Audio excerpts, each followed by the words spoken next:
Sorry for your. Okay, John, welcome to our show. And we are trying to look for the upcoming season. Now is about registration, and the window is opened.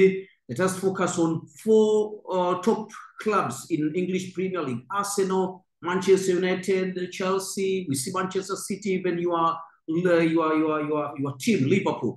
They are trying to send different players. How do you see these top clubs about their registration and the different transfer? Well, first of all, when you talk about top four clubs, I prefer to talk about top two clubs. And the top two clubs in the last 3 or 4 years have been Liverpool and Manchester City. So even if you look at the players they've signed, in Nunes and the other players that Liverpool has signed, and Haaland at Manchester City, they're the ones who have made the big signings. I expect them to be first and second once again, very close. Who knows who's going to be first or second? Manchester United are in a transitional period. They've got a new manager, but they haven't made significant signings. They've also lost Pogba. We don't know the situation with Ronaldo. Tottenham for me, and Chelsea obviously, who've signed Sterling. I think that Chelsea or Tottenham for me will be the third and the fourth. Arsenal, we're not sure about them, but once again, the top two for me will be Liverpool and Manchester City. Why are you giving these two teams, Liverpool and Manchester City, maybe to come up again in next season? Well, because in the last 3 or 4 years, they have been more than 15 points better than everybody else. And why should that change? Because they're very consistent and they're very stable. Manchester United is the instability there with a new manager. Is Cristiano Ronaldo going to stay?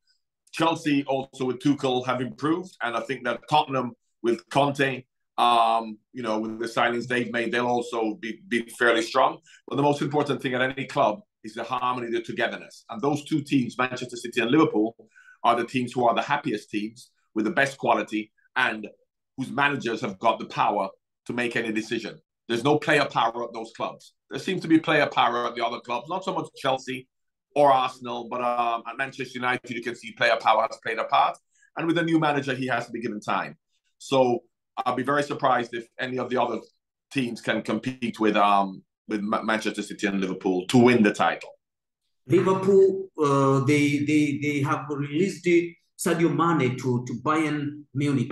Do you see, due to his absence in next season, there is maybe some challenges in Liverpool's squad? Well, Liverpool don't rely on any one player.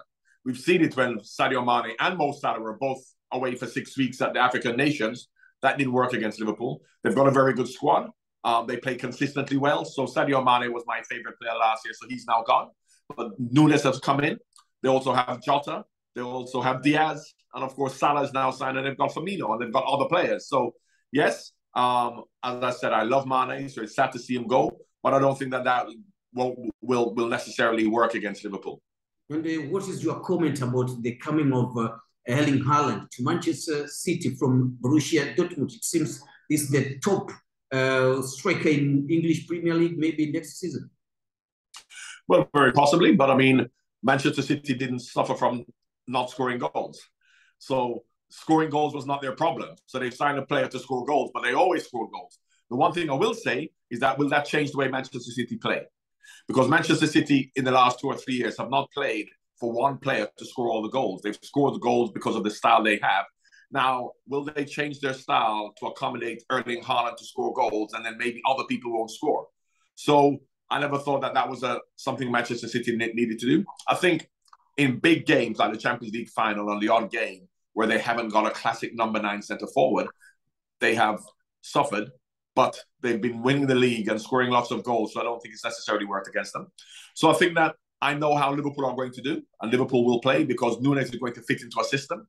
Will Manchester City change their system to suit Haaland, which I don't think they needed to do because they won the league, they score lots of goals. So will that work for them? Only time will tell. And if you get a chance, Jones, to advise Ten Hag, the Manchester United, what should he do now? Because it seems he's still stuck on bringing home some players. My advice wouldn't be to Ten Hag, it would be to Manchester United, the fans. Make Ten Hag the most important person. Give him the power. If he wants to drop Ronaldo, if he wants to sell Ronaldo, if he wants to keep Ronaldo, if he wants to keep Fernandes, you have to give him the power. That is what Liverpool did with Jurgen Klopp, to then say, you are in charge. The players have to do what you say. The players aren't bigger than the manager. That's what happened at Manchester City. That's what happened at Chelsea. You saw with Lukaku. That's what happened at Arsenal with Aubameyang and Arteta. The manager has to be the most important person. And at Manchester United, they've always made the players more important than the manager. So the advice I'd give them is put Ten Hag in charge, give him the power to make any decision, because they have good players. So, but they need to give the manager the power. And do you think Cristiano Ronaldo is still needed there around Manchester United? Well, of course, Cristiano Ronaldo has been a fantastic player, but we all get old and we can't run around as much as we did. And depending on how he wants to play, if he wants to play a pressing game, which everybody's doing now, you can't play with Cristiano Ronaldo, because at his age, not his fault, he's 36, 37, he can't do that anymore. So, as I said, if Ten Hag feels that he wants to play with Ronaldo, you have to back him. If he feels he doesn't want to play with Ronaldo, you have to back him. But I think time has come for Manchester United now to look at the Sanchos and the Rashfords and these young players and say, you are now the future, regardless of what happens, and give them their head. Thank you very much, John, for your time, and thanks very much for having me. And this time, pass our greeting around there in England.